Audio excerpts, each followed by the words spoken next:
आप देख रहे हैं श्री हरि कृपा आश्रम चैनल। संस्थापक स्वामी श्री हरि चैतन्य पुरी जी महाराज।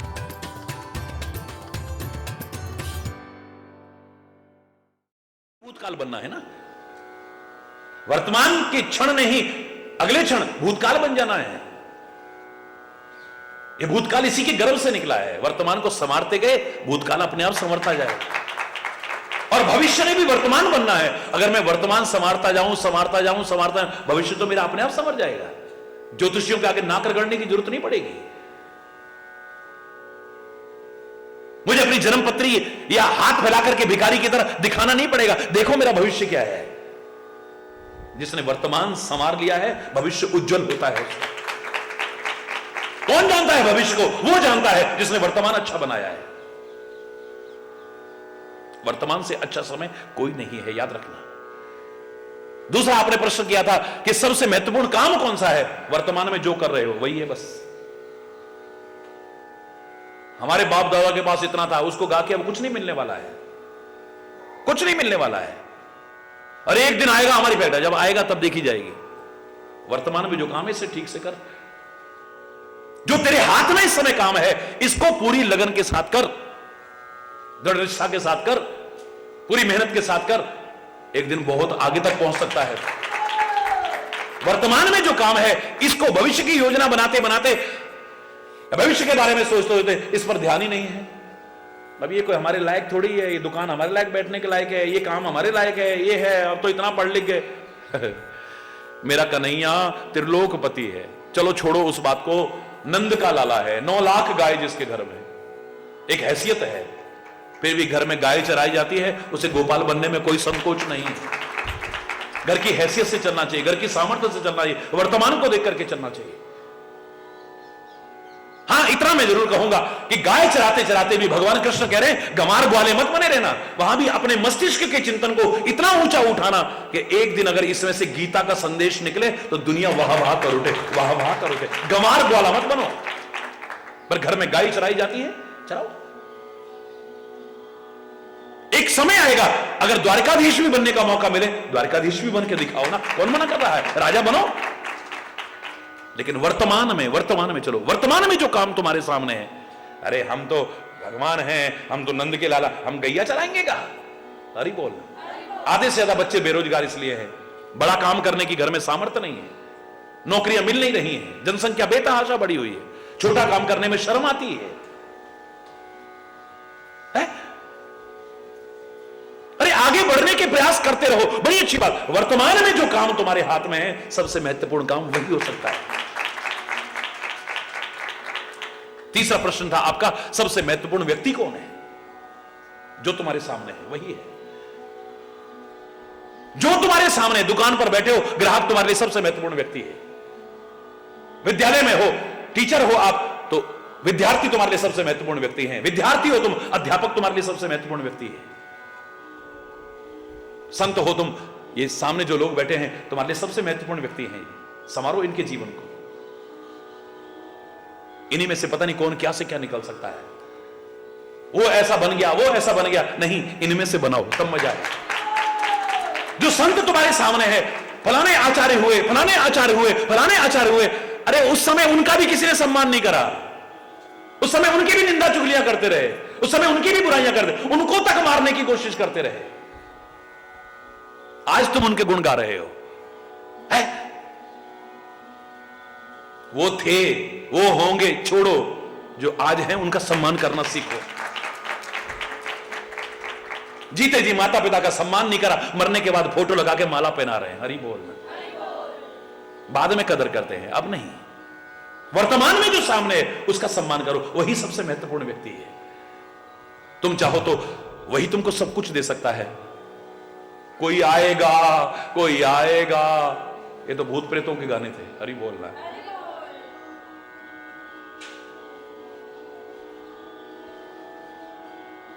जो है उसको दो। हरि बोल, जोर से बोलो ना। एक क्षण भी व्यर्थ में नष्ट नहीं करना है।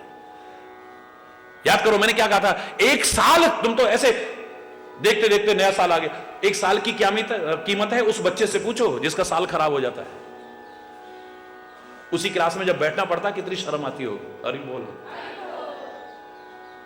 जो अपने से छोटी क्लास वाले जब साथ आके बैठते हैं, उनके मन में कुछ हो ना हो, लेकिन हमने देखा हमारे जूनियर्स हमारे बगल में, इसके मन में हीन भावना आने लगती है। अपने साथी जो आगे निकल गए, उनके मन में चाहे कुछ ना हो, लेकिन जब वो मिलते होंगे ये नजरें चुराता है, वो सोचते होंगे तो गंवार है।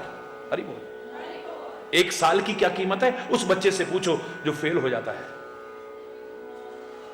1 महीने की क्या कीमत है उस मां बहन से पूछो जिसने 7-8 महीने अपने गर्भ में अपना खून दे दे करके बच्चे को पाला हो और अचानक कुछ दुर्घटना हो जाए।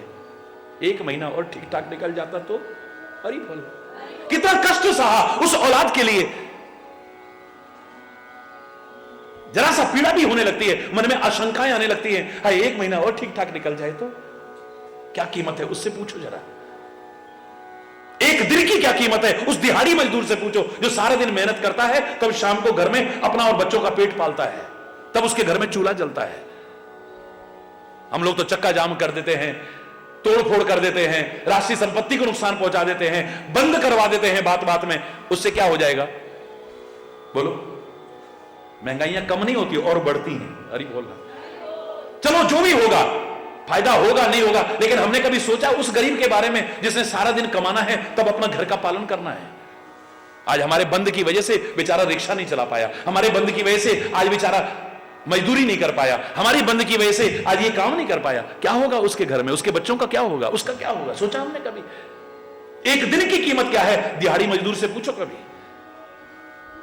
हमने तो बात बात में क्या, कल हमारे यहां फंक्शन है भाई, कल मत आना तू। अरे बोल रहा, वो कल क्या करेगा बेचारा? अचानक कह दिया हमने, बोलिए। अरे बोलना, सोचा हमने कभी? और 1 दिन क्या है, 1 मिनट की क्या कीमत है उससे पूछो जो किसी महत्वपूर्ण काम से जा रहा हो और उसके देखते देखते ट्रेन छूट गई, बस छूट गई, हवाई जहाज निकल गया। 1 मिनट का फर्क।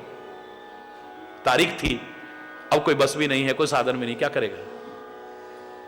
इंटरव्यू के लिए जाना था, किसी कंपटीशन में जाना था, बेटी का रिश्ता पक्का करने जाना था, किसी की तारीख थी कहीं पर। अब क्या करेगा बोलो? 1 मिनट, 1 मिनट देखते देखते देखते देखते सामने से गाड़ी छूट गई, अब कोई गाड़ी का साधन में नहीं है, क्या करे? 1 मिनट की, अरे यार 1 मिनट पहले आ गया होता तो। 1 मिनट भी बहुत दूर की बात है, 1 सेकंड की क्या कीमत है ना, उससे पूछो जो पूरे देश के लिए दौड़ रहा है, ओलंपिक्स में भाग रहा है आदमी और सबसे आगे चला गया है, उसको मालूम है गोल्ड मेडल मिलने वाला है। बस लाइन पर पहुंचते पहुंचते अचानक उसके पीछे जो चल रहा था 1 कदम वो आगे रख गया, बस 1 कदम का फर्क पड़ा, 1 सेकंड का। सारे देश की निगाह टिकी थी, टीवी पर सब देख रहे थे, रेडियो में सब सुन रहे थे, हमारा देश जीतने वाला है, गोल्ड मेडल मिलने वाला है, और 1 सेकंड के चक्कर में हाथ से आते आते गोल्ड मेडल छूट गया। क्या कीमत है जरा उससे पूछ के देख। अरे बोल, हम तो घंटों बैठ करके बकवास करके टाइम निकाल देते हैं, घंटों बैठ करके ताश खेल करके टाइम निकाल देते हैं। अरे बोल, घंटों बैठ करके निंदा चुगली करते, तेरी मेरी बातें करते, अपना समय, कीमती समय बर्बाद कर देते हैं। भगवान तक समय के महत्व को स्वीकार कर रहे हैं। अब विलंब के ही कारण कीजे, अब विलंब। भगवान श्री राम के शब्द देखिए, मां जानकी की बुरी दशा हो रही है इस समय, धनुष यज्ञशाला में विचित्र सी दशा हो रही है। अब पता नहीं क्या होगा, अब पता नहीं क्या होगा, अब पता नहीं क्या होगा। काफी देर हो चुकी है। अचानक श्री राम उठते हैं, गुरुदेव के चरणों में प्रणाम करते हैं, आगे बढ़ते हैं, टाक उठाते हुए, खींचते हुए, तोड़ते हुए, देखा भी नहीं किसी ने। काहू न लखा देख सब ठाड़े, सब देखते रह गए। कब टूटा पता ही नहीं चला है, क्यों करा अचानक उठ करके। का वर्षा, श्री राम कह रहे हैं, श्री राम कह रहे हैं, का वर्षा जब कृषि सुखाने, समय चुके पुण्य का पछताने, समय चुके पुण्य का पछताने। खेती सूख जाए फिर वर्षा हो, उसका क्या लाभ है? समय निकल जाए फिर पश्चाताप के अलावा हमारे हाथ में कुछ नहीं रहता है। अगर थोड़ी देर और हो गई और सीता के प्राण निकल गए तो हा सीते, हा सीते, हा सीते, ये कहने से क्या मिलने वाला है? एक क्षण का भी विलंब हो गया तो सीता अब बर्दाश्त नहीं कर पाएगी। इसलिए एक क्षण का भी समय नष्ट किए बिना तुरंत कुछ ऐसा करें कि सीता के मन में हौसला आ जाए। एक क्षण का भी विलंब नहीं करना है, समय की कदर करते हैं। मैंने कहा था एक दिन, याद करिए, कि हम भगवान को तो समय की दुहाई दे देंगे, अरे समय से करना जो करना है, बाद में क्या फायदा है? मुख सूख गया जब रोते हुए, तब अमृत भी बरसाया तो क्या, जब डूब गए भवसागर में, तब नाविक नाव को लाया तो क्या, जब लोचन बंद हमारे हुए, तब निष्ठुर तू मुस्काया तो क्या, जब जीवन ही ना रहा जग में, तब आकर दर्श दिखाया तो क्या। हमारी मिट्टी को दर्शन दिखाने आएगा फिर? समय रहते करना। भगवान को कह देंगे, समय की दुहाई दे देंगे, पर हम समय के महत्व को जानते हैं? दुनियादारी में हमें पता है, समय पर हमारी शादी ना हो कैसा लगने लगता है हमें। शादी हो गई, समय पर औलाद ना हो कैसा लगता है? शादी को 4 साल हो गए, 5 साल हो गए, ढोंग पाखंड और अंधविश्वास की चौखटों पर भी नाक रगड़ देंगे।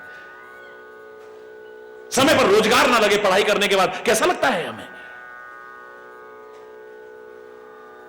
समय पर हमारा कोई काम ना हो कैसा लगता है? दुनियावी कामों में समझ लिया, लेकिन इधर क्यों नहीं समझ पाते हम? समय की सच्ची सार्थकता तो इधर ही हो सकती है। हरि बोल।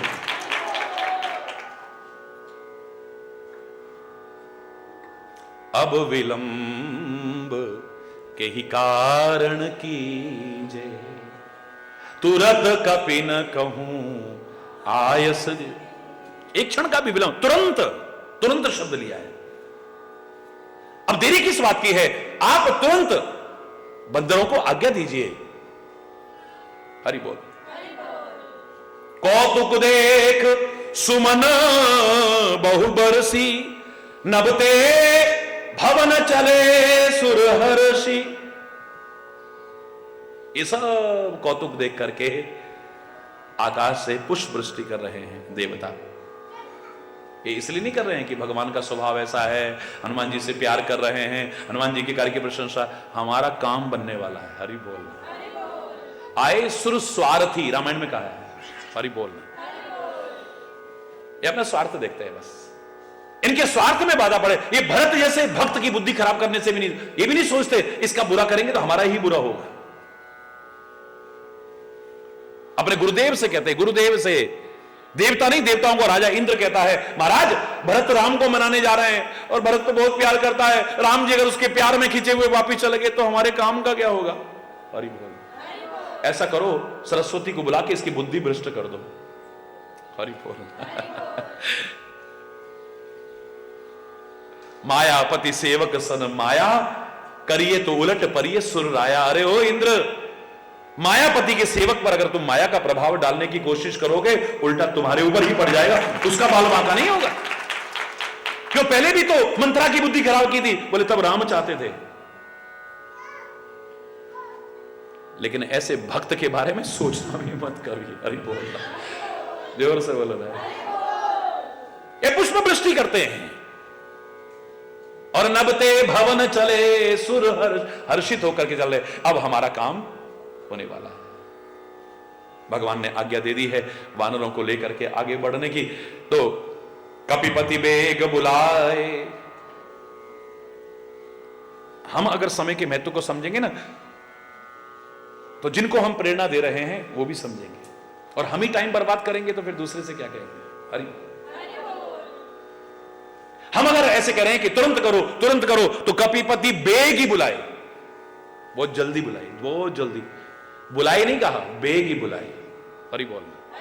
कपिपति बेग ही बुलाए, आए जूत अपजूत, झुंड के झुंड चले आ रहे हैं, नाना वर्ण विभिन्न रंगों के हैं, अतुल बल, उनके बल को तोल नहीं सकता है। वानर भालू बरूत, बंदरों के और भालुओं के झुंड आ रहे हैं, भगवान के चरणों में सिर नवा रहे हैं, गर्ज रहे हैं।